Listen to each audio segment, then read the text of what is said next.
Well, guys, tension is heating up, a character may be dead, and the Rayburn family may be splitting apart forever.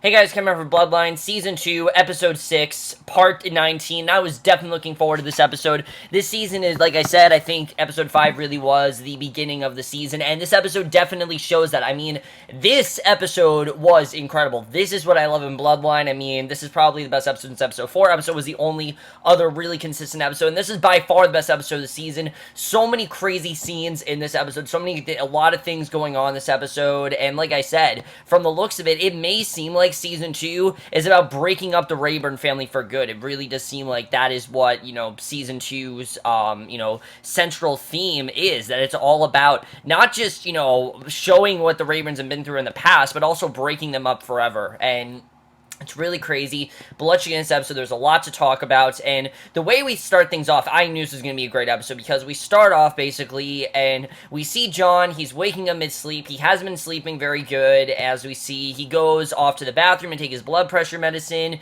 rinses off his face, and, think of all the stuff that John is dealing with.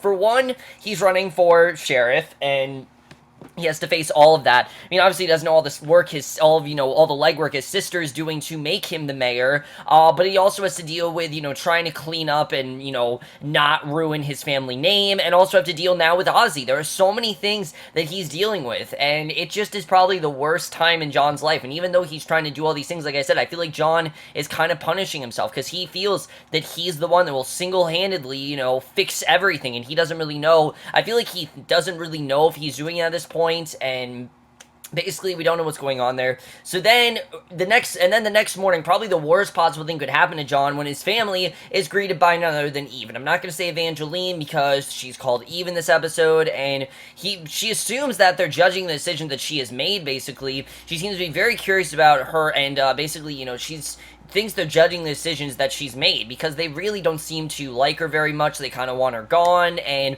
right away, I mean, he's trying to get her to leave and everything, and she points to the clear difference between her life and John's family, and really, I mean, the point she made, she's not wrong with, the fact that John's family is the way they are, and the fact that her family is, I definitely don't think she's wrong here, and she's talking about how she abandoned Nolan back when, and, how they haven't abandoned Nolan, and she feels their family, is normal. They haven't been through what she does, and that's really why they have a problem with her, that because they just don't understand her. And Janey becomes a huge part of this episode, because Janey tries to join the conversation, but she's dismissed quickly, because, of course, that's what happens to Janey, and that's one of the biggest things about this episode, is that Janey, I've never seen Janey have the focus she does here. The last time Janey had this focus was episode 11, when Danny almost seemed like he was gonna kill her, rape her, or something like that, and basically John is curious about her speaking with Meg and Sally, because he wants to know, obviously, what's going on there, and Eve mentions the money situation, why nobody wants to honor it, and you can tell that John definitely has suspicions about her. He knows that, obviously, this girl isn't to be trusted. He knows that there's something, that he can't trust about her. He doesn't know exactly what it is. He just knows by the way she talks and the way she is, he definitely cannot trust Eve, and, I mean, why he doesn't think he can trust Eve. Eve has not shown that she's trustworthy. Definitely there's a lot going on there. I really like the way that was done. And Nolan appears, asking Eve if he can get her ride to school, explaining the cryptic reasons that she appeared to begin with, and basically I thought that was a very well done scene. Love the way that was done. And Eve seems like she's there to stir up trouble, but she's not just there to stir up trouble. She's also there because she wants money, and she wants to know why they're not giving in to her demands. Why are they being so dismissive towards her? I think she kind of just wants to be part of the family. You definitely do get that sense in this episode. So as we saw in the last episode, Meg basically has become John's campaign manager, even though he didn't really ask her to do the job. She's basically what she's doing. He doesn't know all she's done with Gilbert, and we realize in this episode, not only is she there to push John's campaign and make sure that he gets the votes, but also to single-handedly ruin Aguirre's. And basically she goes to visit Miss Ortiz, who is actually, that's his real last name, Miss Ortiz, after receiving what appeared to be some very compromising information on the inhuman Aguirre. And of course, Meg has come across a 9/11 transcript, a 911 transcript, when the sheriff got violent with Miss Ortiz when they were married, and Miss Ortiz shuts that down real fast. She does not want to talk about it, and you kind of understand why. I mean, obviously this was a very hard time for her, but Meg doesn't care about that. She doesn't care that she went through all this all this shit. She does not, she just doesn't want to talk about it, and she wants to get answers out of her, because she basically is trying to ruin his campaign and show how, unstable and how dirty he can be, basically. But as Rayburn taking care of business, we see John goes to visit Eric, who is not having the best time. He's basically, he was really upset because he left behind Post Lowry and accused of killing his best friend. And John offers to help Eric out if he can tell him about the guy who's running around town talking about Danny's murder. And Eric isn't budging too much. John assures him that if he helps him out, he'll help Eric. And the way that John's trying to appeal to him, you do understand. I mean, obviously, he wants answers. He wants to know what's going on. He's got this guy following him. He has no idea who he is. And he really just wants answers. He wants to know who he is, and he has no idea who this guy is that's following him. He just knows that this guy is following him, and he doesn't really know why he's following him. There's obviously a reason why. He just doesn't really know what that reason is. So Kevin and Nolan, they continue to bond in this episode. Kevin agrees to teach Nolan about motors, like he'd asked before, and Nolan says that if he helps Kevin, they split the money. Kevin scoffs at it, but that he's nervous that Nolan might reveal to Belle that he saw Kevin take a 3-second chug chest with a bottle of tequila, and Kevin then opens up a letter revealing that his mortgage is in foreclosure, prompting him to take more drinks, and you can really tell that while it seems he's getting his life together, he's very much addicted to drinking, and now he seems to have a drink problem. The cocaine stuff he had, now it's all drinking, and I get that obviously we want to put Kevin in a downward spiral. This is the only thing that hasn't exactly worked, but it made sense in this episode. I mean, obviously, he's going through a lot of problems. His marriage is not really working. He's now have mortgage to worry about, and the best way for him to cope with it is through drinking. You totally do understand that, and you kind of realize why Kevin is doing, why Kevin is acting the way he is. So, back at headquarters, John and Megan go over a storyboard for a campaign commercial for John, and with the lack of money, John then asks about Gilbert's contribution, but she hasn't locked in that donor, we see. So, obviously, it's not really working out in the way that, he wants it to, but he also doesn't know about all the legwork that Meg is doing to ruin Aguirre's campaign. He doesn't know about any of that stuff, and that's something that I do think is eventually going to become a problem. It's not a problem right now, but it's going to become a problem, especially when John finds out. So we'll have to see what happens with that. That was definitely going to be very interesting. I'm looking forward to seeing how that's all going to turn out. But then we see that Eric does in fact know who Ozzy is, which shouldn't be a surprise. Obviously, anyone that Danny know, Ozzy seems to know as well, especially because Danny was his best friend. And Eric joins Ozzy, talk about how John came to him to talk about Ozzy's meddlesome meandering around town. And Eric keeps pushing Ozzy, but he flips out, grabs Eric by the shirt, tells him that he will end him, and it's such a great scene. John Leguizamo is just killing it this season. If anything, John Leguizamo, he needs to be nominated for some award because he's just killing it. I mean, just his presence, you can tell how creepy he really is. You can tell this guy really wants, the answers that he wants, and he's basically, like I said, he's trying to ruin the Rayburn. Seems like he's really there to do it, and we know, of course, he doesn't really trust the Rayburns, and I really like the way that was done, what's going on with that, and, he tells him that if he tells him anything, that he's going to end him, and it's not going to be his funeral, basically. And, he's sincere with that. He's not kidding. So, basically, trying to rebound from bad news, Kevin goes to a hardware store to pick up some paint from the nursery, runs into this guy who's giving him narcotics, and he offers him his number and a shoulder to lean on, and it's really nice, but obviously, this guy obviously is also the guy who gives him narcotics. So, the sheriff comes to chat with Marco about Danny's murder. He starts pushing Marco away from his Eric manhunt in another direction. Marco asks if it's political, but the sheriff turns the discussion and says, remember, you and me got history too. So now it seems like Marco might not end up being on John's side. If anything, I think Aguirre is going to try to make him think that John is a suspect. And I think Aguirre kind of thinks that John might be a suspect. I mean, just think about it. The way that John's being so, dismissive about it, the way that John's not really making it seem like it's anyone from his family. Obviously, there's something going on, and I think very well, I think Aguirre knows that definitely there's something going on. I don't know if Marco fully, thinks it's John yet, but I think definitely by the end of the season, Marco is definitely going to suspect John. I think that definitely is going to happen. So, Megan goes to the hospital to catch up with Chelsea and poke around about Miss Ortiz, because obviously Miss Miss Ortiz would not say anything, maybe Chelsea will say something. In her history with abuse, she asks Chelsea to check in for her, but she tells her that that stuff is confidential, and she can't say anything about it, obviously. That's confidential stuff, and she needs to be very careful. And after some back and forth, she gets to the point, says that Meg has never said 2 words to her, but now she's asking her to break the law. And yeah, Chelsea does have a point here. I mean, Meg literally has said nothing to her. She hasn't said, any kind of, they haven't had any kind of conversation before this, and now all of a sudden, just to poke around, she's just talking to her just for information. And you can tell that Chelsea definitely is not going to budge. I think if had her and Meg be closer, maybe she would have told her, but, they didn't have the relationship that her and Danny had, so it really feels weird to her. And obviously, she's on to Meg. You can definitely tell. She knows that obviously there's a reason why Meg is doing this. She's not going to give her that information, and I really do love that. I love that Chelsea is not just going to let anyone tell her what to do. That's something I've always liked about our character, is how spunky she really is, and that spunk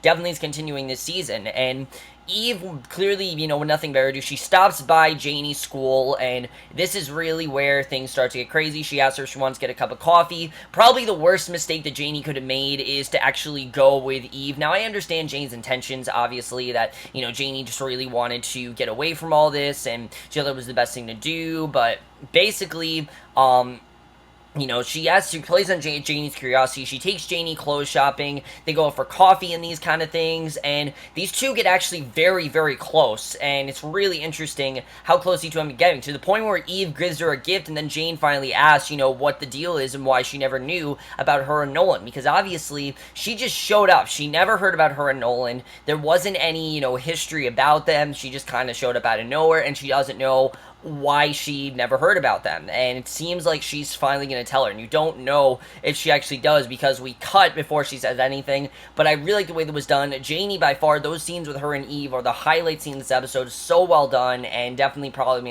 my favorite part of this episode, that really sets the stage for how explosive things get later on.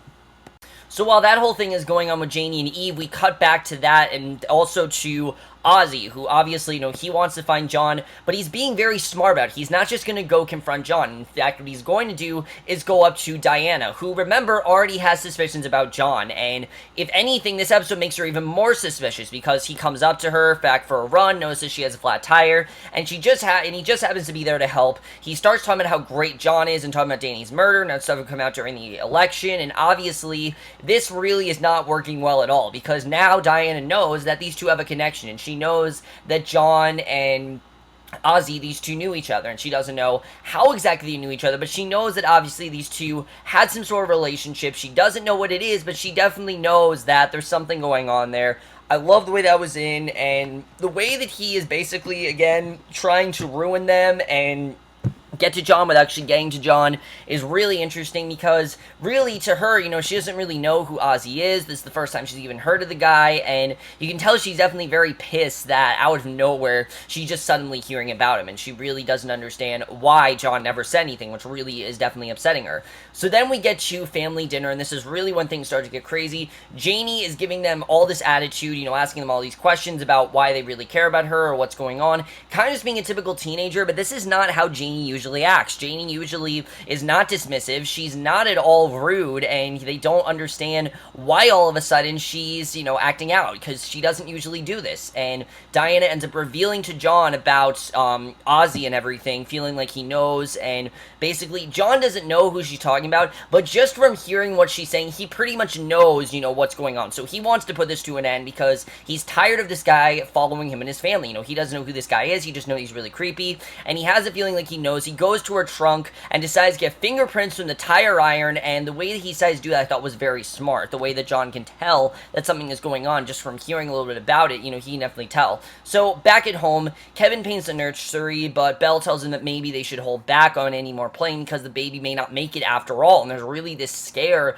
that this baby may not make it. In Kevin's face, just the fact that he's actually upset about it, and the fact that he actually seems genuinely upset, I thought was really well done. It does show that Kevin's not a terrible person. He's just really struggling with addiction right now, and because of that, it's really making him very confused, and he's not really himself. But here he actually does seem to be quite upset, and he actually goes to visit Sally, who basically, I love that this is by far the most we get out of Sally out of any of the episodes that we've gotten. I mean, we've gotten stuff with Sally this season, but this is probably the most we get out of her in any episode. She reassures Kevin that he is a good man, though, and that Robert would say the same, and Kevin returns home, actually like that he actually talked to her, which I thought was fantastic. He actually does talk to his wife. He's not just going to shut her down. He's not going to hide this from her. He's actually going to tell her what's going on, and that is the first step to fixing their relation, because right now the relationship, it's not bad, but it's just not at all where they want it to be, and I love the way that was done. So, like I said, back to John. He goes to check the tire. It's clearly been slashed on purpose. He runs the prints in the tire iron, which reveals Ozzy's real identity. He now knows who Ozzy is, and it doesn't take long for John to discover that Ozzy and Danny had both been bailed out of the jail by Beth Mackey, who we don't know who this girl is, which causes John to pop a couple more blood pressure medicines, because really this is really annoying him, the fact that this is going on, the fact that he now knows this. I mean, definitely, I thought that was definitely very interesting, and now he knows, Ozzy's name, and this really does upset him. He grabs his medicine, and what he does after this stuff, very smart, and so now that John knows the connection between Ozzy and Danny, he goes to confront Eric, and he is no longer being negotiable.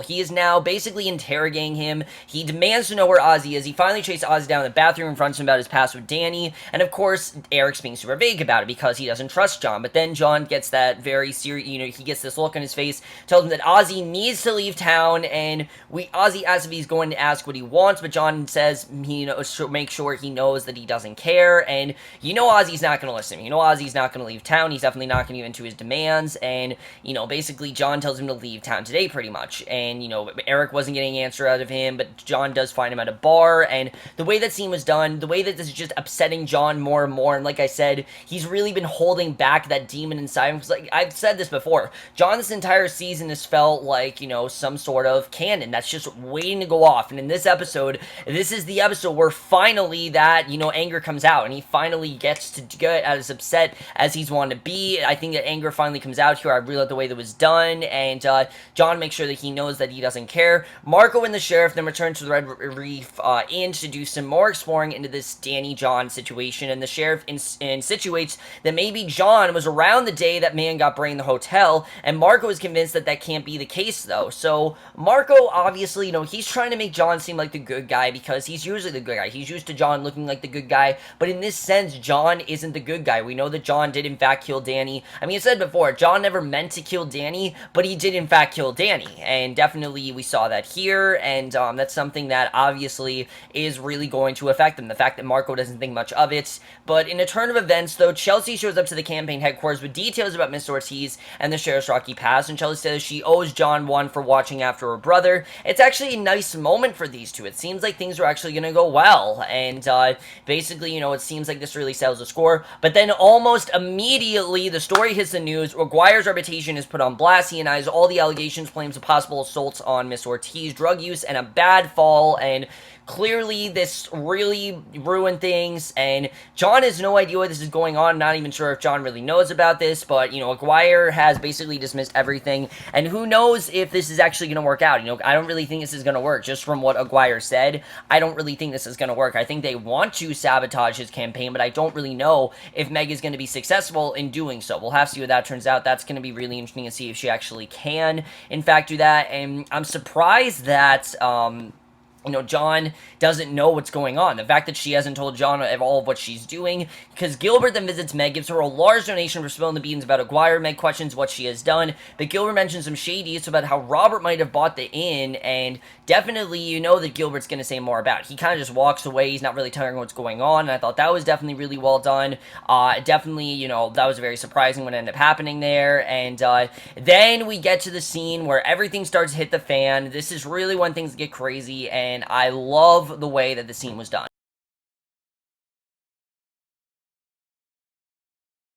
There are many reasons why this is probably my favorite scene this season. One, everyone's together, and there hasn't been many scenes this season where the entire family's been together. But really, every character we've seen is in this scene, except for Ozzy, really. I mean, even, I don't think Eve is there, but Nolan's there, John's there, John's family's there, Meg's there, Kevin's there, Belle's there, and there's so much stuff that happens in this scene. It's such a well-done scene the way this was done. Sally seems to not really be up for this family dinner. Meg quietly informs John they received Gilbert's donation, and John says they won't exploit the Aguirre situation, and of course he has no idea why the Aguirre situation's even happening. It's all his sister's fault, but he doesn't realize that. Sally's shocked to see Nolan arrive with the family. Janey gives her some attitude while Kevin takes some secret drinks. Kevin is struggling with his addiction, and Meg gets a call from Miss Ortiz wanting to meet, and we realize they haven't even started the meal yet. I mean, this is really before everything gets crazy. And before this all happens, though, we do see that, and I like the way that Janey said that Nolan's family, he said she's actually really pissed. She says he's family, and there's a reason why Janey's so upset. You don't know why she's so upset, but we eventually do find out why in this next scene. Sally isn't a fan of Nolan's or Eve's, but she's even less of a fan of Jane palling around with Nolan, and obviously, she's not okay with Nolan being in Jane's life. She doesn't want Nolan there, and we see then after this, Kevin has his 5-second whiskey power hour. Kevin announces, basically, we hear that Belle told him that everything was okay with the baby, and this is perfect time for Kevin to announce that they're having a boy, but Janey shuts down this party immediately. Everyone is happy, but then Janey basically says the dreadful words of what would Danny say? What would he think? The fact that he never told them about their kid and everything, and when Danny's son was announced, no one cared, and why do they care that Kevin's having a baby? Because no one seems to care that Danny had a son, and you totally understand why Janey is feeling this way. I mean, this scene was so well done because Jane didn't come across as spoiled. She came across as concerned and understanding, and you really do understand why Janey feels the way she does, because it's not just that. That's not the only reason why she's upset. Sally follows Jane inside. Seems that Jane was ready to go, basically, she's just ready to just fully just scream at her and attack her, and basically for the way that Danny, Nolan, and Eve were treated. It doesn't go on too long, though, and we learn that the reason that Jane is so upset is not only that, but Sally did not want Eve to have the baby. She did not want her to have Nolan. This really pissed Janey off, and the fact that they have celebrated their family, they now celebrating Kevin's family, but they're not celebrating Janey's family, really upsets her, because she does want to bond well with Nolan. She does want to be, and she does want Nolan to be in her life, and she doesn't think that they should just shut them down. Now, of course, she doesn't know all the corrupt stuff that's going on, and Eve probably told the story to make Sally look as bad as possible, but immediately, we basically see that John does walk into the room. Sally open hand smacks Jane, and you can just see how much of it's just really crazy the way this was done. The way that John just sees all this go down, the way he just walks in the conversation, but the way she actually slapped him, the way it was done, I thought was a very well done scene. John's a very shocked look in his face, knowing that his mother actually slapped his daughter. I don't really think that he knew that she was capable of doing that, but such a well done scene. I love the way that was done. Amazing stuff there. Like I said, probably my favorite scene this entire season so far. Just so much went down there, and really, like I said, this really seems to be breaking the family. And we then see Miss Ortiz. She meets Meg in a church. She claims only half the story's been told and that the 911 call was never reported, and she says Aguirre bribed the officer, hired him. We find out the officer's name, Marco Diaz. It seems like everyone has dark secrets, we learn. So Aguirre bribed Marco. So now we know why Aguirre and Marco are working together, because obviously Marco, this is kind of Marco thanking, Aguirre thanking Marco for what he did, and, he bribed him. So Marco and Aguirre, they're kind of working in cahoots. We didn't know what was going on there. So I think that's really interesting. And the fact that Marco never told anyone this, that's also a very interesting situation. I don't think we've ever really heard about this before, that Marco completely didn't tell anyone about this. The fact that he was working with Aguirre and no one seems to know, that's really interesting. I had no idea that was going on. That really adds, makes things even more interesting than we thought it was. So it shows that even Marco is not innocent. I really do like that. So after this, the parenting begins to just spiral out of control. Kevin's freaking out about fatherhood. Diana goes to full defense mode. She's really pissed. And again, you can understand why Diana's really upset. And that conversation that I said, like in the last episode, they do have here. Kevin's sitting in the baby's future nursery, though. He has a breakdown, apologized to Belle that he can't be a father. It's going to ruin the kid. And you're wondering if he just left her, because the way that he just leaves, it seems like he actually just left her and he really wants nothing to do with her. I don't think it's that I think he feels that he's not going to be a good father. And really, I don't think that Kevin's going to be a good father. He then goes to Doug's house seeking someone to talk to, and Diana is furious about what happened at dinner. The fact that things happened the way they did.